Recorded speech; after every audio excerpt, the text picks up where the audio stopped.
그럼 그때 공항에서 지연된 시간을 다 합치면 얼마 정도인가요? 이틀 정도 지연이 됐어요. 그래서 이제 지하철역에 혼자 들어가려고 천천히 걸어가고 있는데 어떤 할아버지가 저를 부르시더니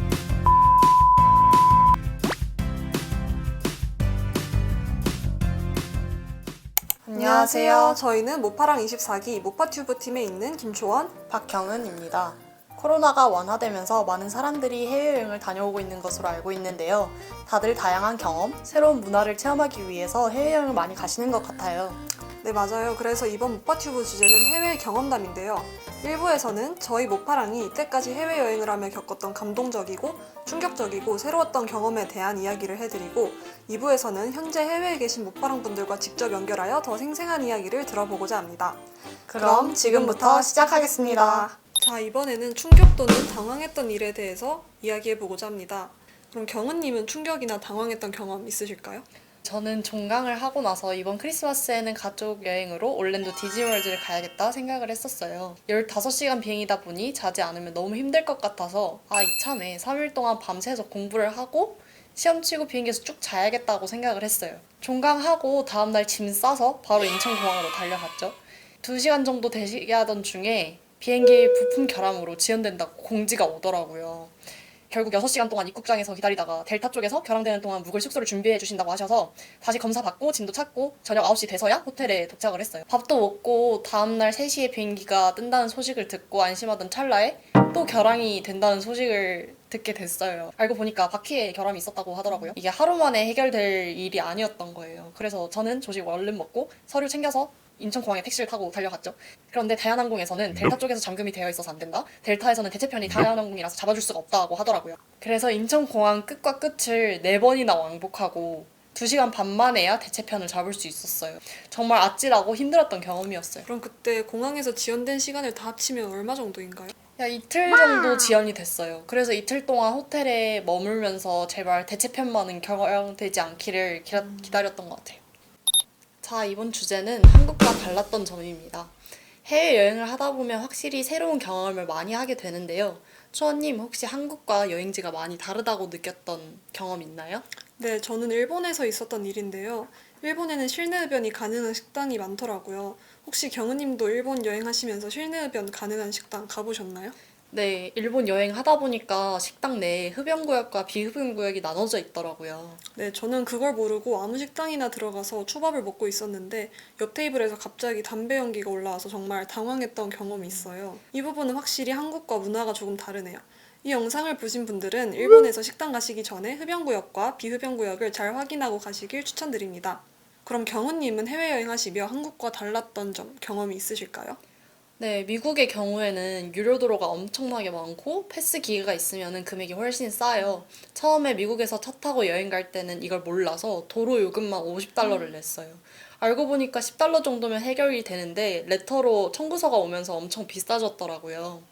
차 타고 미국 여행을 광범위하게 다니실 예정이시라면 꼭 선패스 아니면 이지패스 등 주마다 다르니까 여행 가는 주에 적용되는지를 확인하고 기계를 사는 것을 추천드릴게요.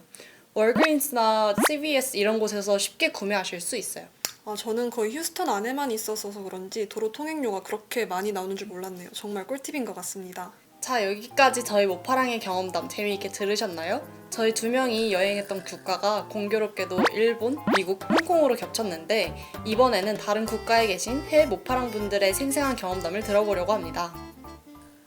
네, 지금부터는 현재 해외에 계신 모파랑 분들과 연결해서 인터뷰 진행해 보도록 하겠습니다. 이분은 현재 중국에 계신 모파랑 24기 류수님입니다. 네, 안녕하세요. 현재 북경에 거주하고 계신 걸로 아는데요. 중국을 선택하신 결정적인 계기가 있으셨는지 궁금합니다.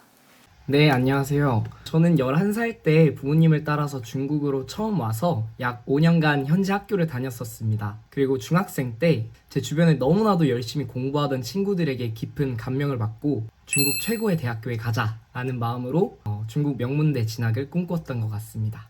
그렇다면 중국에 가시기 전의 이상과 지금 현재 실제 생활 간의 차이가 있으신가요?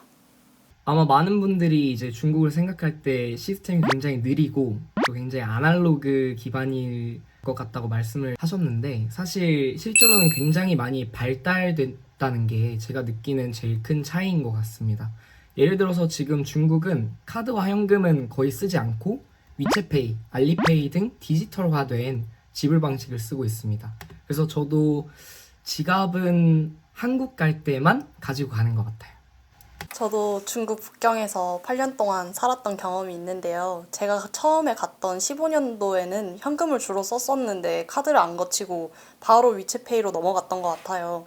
초반에는 방역 인증, 막 거래 같은 것들을 다 위챗이나 QR코드로 하다 보니 신기하고 편했던 기억이 나네요. 류수님은 중국에서 거주하면서 특히 기억에 남는 경험이 있나요? 제가 제일 기억에 남는 건 아마 위챗페이 구걸이었던 것 같습니다. 제가 작년 북경에 근교 도시인 천진에 여행 갔을 때 일인데요. 제가 이제 지하철역에 혼자 들어가려고 천천히 걸어가고 있는데 어떤 할아버지가 저를 부르시더니 위챗 QR코드를 이렇게 주시는 거예요. 알고 보니까 그게 돈을 달라고. 근데 그것도 돈통이 아니라 QR코드를 이렇게 주셨다는 게 굉장히 재밌고 신기했던 경험담이었던 것 같습니다.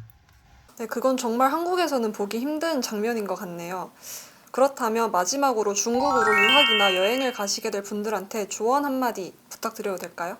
사람은 아는 만큼 보고 느끼고 또 말할 수 있다라는 말을 종종 듣고는 하는데요. 물론 완전히 정확하고 맞는 말은 아니지만 저는 개인적으로 많이 알고 배우고 또 경험하는 것이 굉장히 중요하다고 생각합니다. 그러기 위해서는 이제 뭐든 해보자 라는 마음이 있다면 그것이 더 큰 세계, 더 큰 경계 밖으로 나아가는 첫걸음이지 않을까 싶습니다. 네, 다양한 경험이 있어야 이것저것 도전해볼 수 있는 기회도 많아지는 것 같아요. 답변 너무 잘 들었습니다. 인터뷰에 응해주셔서 감사합니다. 감사합니다. 지금까지 저희 두 명의 해외여행 경험담과 해외에 있는 모파랑의 생생한 이야기를 들어봤는데요. 해외에서는 좋은 경험도 많이 하지만 사건, 사고를 당하는 경우도 많은 것 같아요. 네, 아무래도 낯선 환경이다 보니 사고를 당했을 때 어떻게 대처해야 할지 당황해 하시는 분들도 많을 텐데요. 해외여행 중 사건이나 사고를 당했다면 각국에 주재한 대사관 또는 영사관에 연락하거나 외교부에서 영사 콜센터라는 긴급한 상황에 처한 대한민국 국민들에게 도움을 주기 위한 영중무휴 24시간 상담 서비스를 제공하고 있으니 영사 콜센터 어플리케이션을 다운로드하여 언제든 도움을 받아보시길 바랍니다. 네, 저희가 준비한 콘텐츠는 여기까지입니다. 이번 영상 다들 재미있게 보셨기를 바라고 다들 교환학생이나 여행 준비에 도움이 많이 되셨으면 좋겠네요. 저희는 그럼 이쯤에서 마무리하도록 하겠습니다. 앞으로도 모파튜브에 재미있고 유익한 콘텐츠가 업로드될 예정이니 많은 관심 부탁드립니다. 지금까지 모파랑 24기 김초원, 박경은이었습니다. 감사합니다.